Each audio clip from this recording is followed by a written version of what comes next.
Hey guys, Miss Peterson here, and welcome to AP Chemistry Lecture 5 oops, there's a typo here, 5-3 about integrated rate laws. We're going to be continuing to work with rate law expressions, but this time using them in their integrated form. We'll be looking at how concentration of a reactant versus time data can lead also to a rate law expression. This corresponds to section 5.3 of our AP Chemistry topics. We'll also be doing a lab simulation and a skill builder related to this. So far we've used the method of initial rates to determine what order a reaction is in its rate law expression.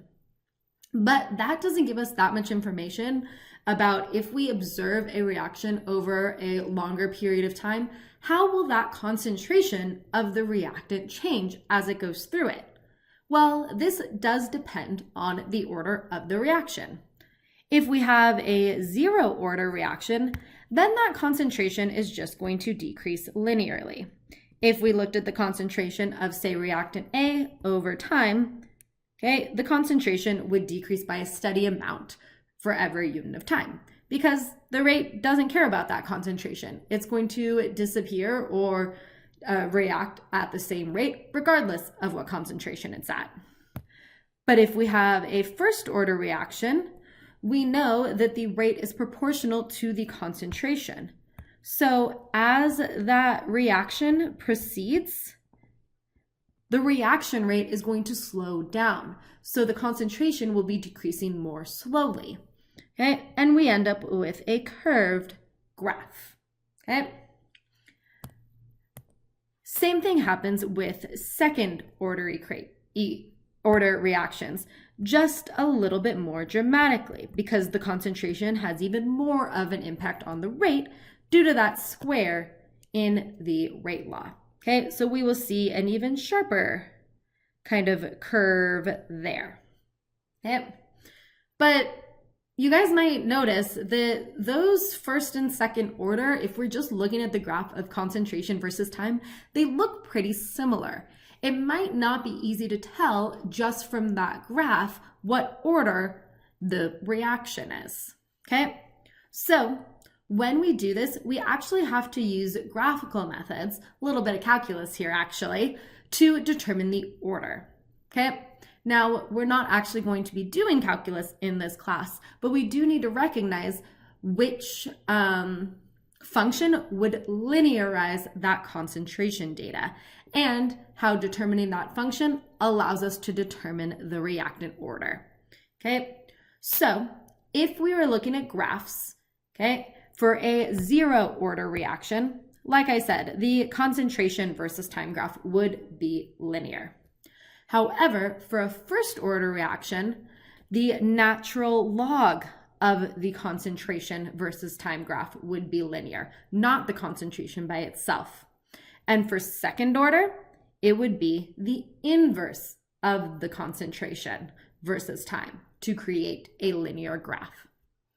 Now, on these linear graphs, the value of the rate constant would always be equal to the absolute value of the slope of the linearized data.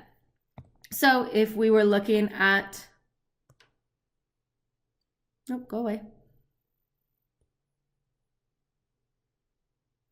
The concentration versus time for a zero order, cool. The concentration decreases as time progresses, and whatever slope we have, that would be K. Where for first order reactions, it will be the natural log of the concentration versus time that gives you a linear graph. And for second order reactions, it'll be 1 over the concentration. Okay, so where do these functions come from? Am I just making them up? No, but we are using what's called the integrated rate laws. The integrated rate laws are equations that relate the concentration to that rate constant. And they come from the integration of the rate law expression. There are 3 integrated rate laws that show up on your reference sheet that you can use for AP Chem. This top one that has to do with the concentrations is for zero order reactions. This second one with the natural log is for first order. And this one with the inverses or the reciprocals is for second order. Okay. Now, for this class, you don't need to understand where these equations come from, but I do think it helps to see it. So I'm going to go ahead and go through and derive the integrated rate law for first order reactions. Okay. Now, this is a calculus-based derivation. So if you are just not about the calculus, feel free to tune me out right now. I'm not going to lie, calculus is not one of my strengths, but I'm going to do the best I can here. Okay, so we know for first order reactions that the rate equals K times the concentration raised to the first power. Now, when we talk about the rate, remember we're actually talking about the change in the concentration over time, okay? Change in concentration over time, aka that derivative. And that equals K times the concentration of A. Now, I'm going to go ahead and do some algebra, do some rearranging to combine my like terms. So I'm going to move this concentration of A over, which gives me negative the change in the concentration of A over the concentration of A equals K times dt. Okay, so far so good. Oh, and I lost that negative sign. I'm actually going to go ahead and move that negative sign over as well. Okay, so now we are going to integrate this. We are going to integrate both sides from 0 to time t. Okay. Now, when I do that, what I'm actually going to be doing here is first separating these out, taking the integral from 0 to time t of 1 over that concentration of A, dA, and then because K is a constant, when we take the integral, we can actually just remove the constants from that integral. So we have negative K times ZT dt. Okay. What is the integral of 1 over concentration of A? That's where that natural log comes in. So we have the natural log of that concentration of A, and you guys might recognize this notation if you've had calculus, but from 0 to time t. And then negative K, we have dt, integral of it from 0 to time t. At time 0, time is 0, so just K t over on this side. So when we have that natural log from t to 0, what we're talking about there is the natural log of A at time t minus the natural log of A at time 0, and that equals negative kt. And ta-da, that is our first order integrated rate law. Okay, cool. Okay, cool. If you guys are interested in the derivation of the second order, or if I just didn't do a very good job deriving that first order one, there's some great AP chemistry teachers on YouTube that can walk you through this. But again, this isn't something that you need for AP Chem. You just need to memorize the function that goes with the order. I did also want to go back and tie those integrated rate laws to the graphs really quick. So if we're looking at these graphs here, I told you that K was the slope, and that actually comes from the integrated rate law. We know that the equation for any line is y equals mx plus b. For the zero order equation, y is just our concentration of A, okay? M is our K value, okay? And it is negative. We have a negative slope. K is always positive, so negative, negative. Okay, make a positive. X is our time. And then B is our concentration at time 0. That is our initial concentration. Okay, so you guys can see how this equation comes from that graph. okay? And that is the same for the first order, only with the natural log of the concentrations, and the inverses for the second order, okay? So the y-intercept on this one would be the natural log of the initial concentration, and the y-intercept on this one would be 1 over the initial concentration, okay? And again, K is the slope. Okay, cool. Okay, cool. Let's go ahead and look at an example problem. The decomposition of N2O5, or dinitrogen pentoxide, in the gas phase was studied at a constant temperature. So here we have one single reactant decomposing into nitrogen dioxide and oxygen gas. And what we're provided with is the time and concentration data. And our challenge is to figure out the rate law, okay? So we have to do this graphically. Now, if you have a graphing calculator that you are comfortable doing, you can do this using lists. For my purposes right now, I'm gonna go ahead and show you guys on Excel, but know that you can use any graphing program that you're comfortable with to do this. And on the actual AP exam, it is very, very unlikely that you would have to do something like this. But I'll show you a trick in case you do. So I took this data here and I put it into Excel, okay? Now, let's see if it'll do exactly what I want. If I graph this concentration data, okay, we can see that it is not linear, okay? There's definitely a curve to that graph. So let's go ahead and try to linearize the data. The first thing we're gonna try is taking that natural log. So I'm going to have Excel do that with me. Take the natural log of the concentration, okay? And let me go ahead and drag that function down, okay? And let's go ahead and just go do the inverse right now as well. So equals 1 divided by that concentration, okay?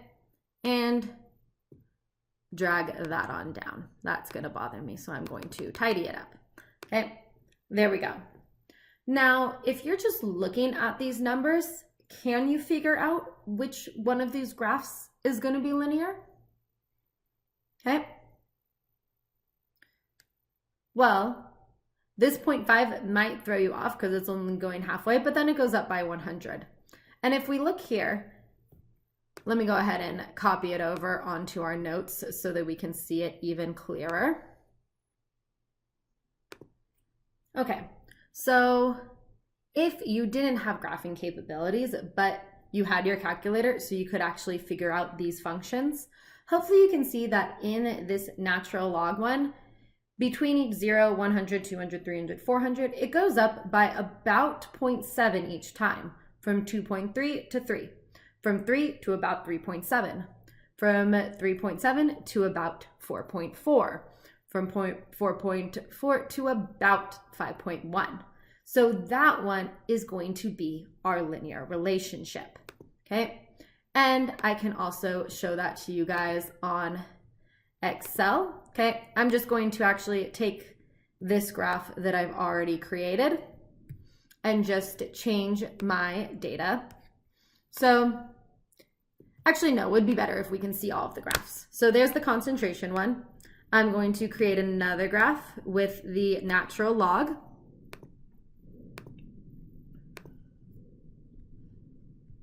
Okay, there's the natural log.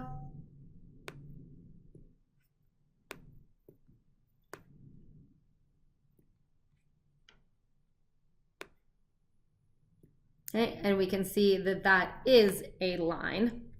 And the inverse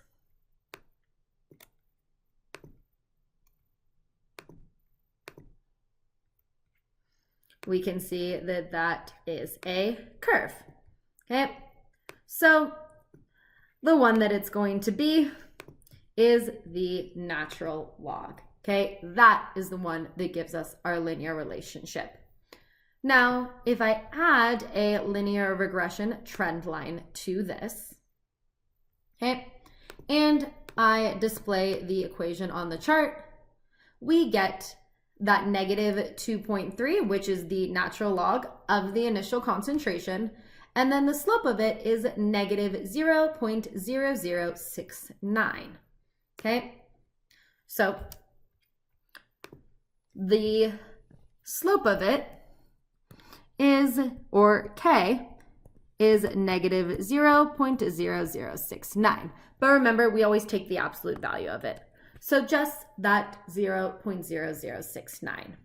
Now, if you didn't have a graphing calculator to run that linear regression, a cheat that you can use that will get you to a close enough answer is just doing the basic rise over run. Okay, so if I do the rise,